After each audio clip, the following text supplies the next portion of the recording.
Today we'll be talking about the Flaying of Marsyas by Titian. This was around 1575, so we're talking about High Renaissance. Titian, he was born in a small town, but he immediately got recognized by Charles V, who eventually appointed him the court pater in 1533, which increased his fame largely. Over the course of his very long and successful career, he changed his manner of painting. He was a very smooth painter at first, but as we see in the Flaying of Marsyas, he wants to show the brushstrokes. And actually, it says that he actually started using his fingers for some of the detail work. And it was said that his painting style was extremely amazing, only from a distance, that it was recommended that you don't go up close to the piece, because then you would see all of his fingerprints. Also, we're talking here about this time. This is before he died. So we're talking about his the ending of his life. We see that in this work we do not know the exact date, but it is assumed that it was around his death. Yeah. Around his death, because he painted another painting, which was named Marsyas, Titian, and Lucretia, which was shipped to Philip II in 1571. Yeah, it was one of his last pieces. Also important thing is Titian, he used to paint mainly with oils, which Michelangelo actually scorned, and he said it was that only women, used oils because it was a silly medium. But now let's get into the piece. Here's when we have this is a Greek myth, and it all revolves around Athena. Athena, creating the flute, is very happy about creating the flute because she loves music. Mm-hmm. But the thing is, she gets so mad because when she plays the flute, her face is deformed. Yeah, she has to scrunch up to blow into the flute, yeah. So, she throws the flute away. Mm-hmm. Marsyas, being the person that he is, picks up the flute and becomes the most amazing flute player there is. Mm-hmm.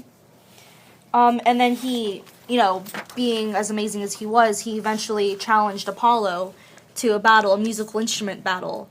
And, so they had this series of contests, and then eventually Apollo, finally was getting upset because he realized he was losing. So he challenged Titian, and he was playing a lyre, and he flipped it upside down and started playing it. And, Marsyas playing the flute, you can't turn the flute upside down to play with it. So naturally he lost. So, since he lost, this was all because, of course, this was not through honest means. Yeah. Apollo knew that he could lose, that Marsyas could lose. Mm-hmm. But since Marsyas is lost, he gave Apollo the option to do whatever he would want. So what Apollo said was that he wants Marsyas to be flayed alive, and Apollo has to do it. Yep. So, in the end, Marsyas just turns into a river, and it's just saying that the flaying was more than a simple punishing of hubris. So, what we're saying is that since Marsyas was so arrogant about saying that he could play such a good instrument, And being better than Apollo, a god. of course, then he was transformed into a river. Mm-hmm. Why was he transformed into a river, we may ask? And it's because during this time, we see a river as a symbol. The symbol describes that a river cleans. It cleanses souls, it cleanses everything. So what it was meant to be is that Marsyas was cleansed of his subversiveness and reborn as something new. Well, it's like if you look onto the piece onto the right, you can see a bucket that's being brought towards him. And another interesting that you brought up the whole cleansing and purifying is because in this piece, and in the story, Apollo was also supposed to represent like a Jesus-like figure, which then would follow in line with the water representing cleansing and purity.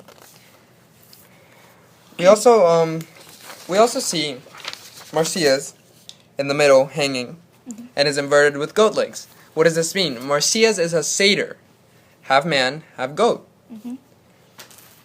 And then, so let's just draw more attention to the people in the piece, perhaps, because there's a lot of going on here. So if you want to look to the left, you can see that's Apollo kneeling, getting ready to finish skinning him, and he's pulling his flesh away. This is saying basically Apollo caught in graceful action. He has a knife with him, and he's pulling Marsyas' skin off. And then directly above Marsyas, you can see Phrygian, who was also holding a knife. And then he's also, you can see that he's mirroring Apollo's motion. He is in the upper right-hand corner. The painting's right side also has an approaching satyr, like we talked, with a pail of water, much as the 7 pegs. That's very interesting because the water is an interesting detail referring to both the river that we were talking about, the river that Marsyas will become, and also the process of purification, like Gianna said. Well, it's interesting that you brought up that there's 7 pegs on the word 7 pegs, because then in the upper left-hand corner, you can see a person playing what looks to be a violin. And Titian was cleverly put exactly 7 strings on this said instrument. And the number 7 has to do with, has a lot of symbolism and meaning throughout history. Of course, and of course, Titian himself is in the painting. He is in the guise of King Midas. You're right, he is. Recognizably by the donkey ears. There's also, further below King Midas, is a second dog, much larger than the silly creature drinking blood. Well, yeah, and then, if you notice that there's actually 2 dogs being represented there, which, As we always have heard, dogs represent faithfulness, correct? Well, Titian, in a way, he turned that meaning around. Because instead of using dogs as faithfulness, what he did was he turned it into an illusion. He was referring to 2 gods, which are Actaeon and Artemis. Usually, they were painted by Titian too. But they work as foils for each other, you see? Meaning that the elder dog, being restrained and always faithful, like we said, the meaning, was always wishing to act on his animal impulses, meaning he wanted to eat Marsyas. But the younger reduces to a pure beastly state, trying to drink the blood of Marsyas, correct? That's what we were talking about. But this is sort of like a psychological way Titian was trying to represent Marsyas. He wanted to represent Marsyas also as an emblem of the human condition. That's what I mean. Yes, an emblem of the human condition.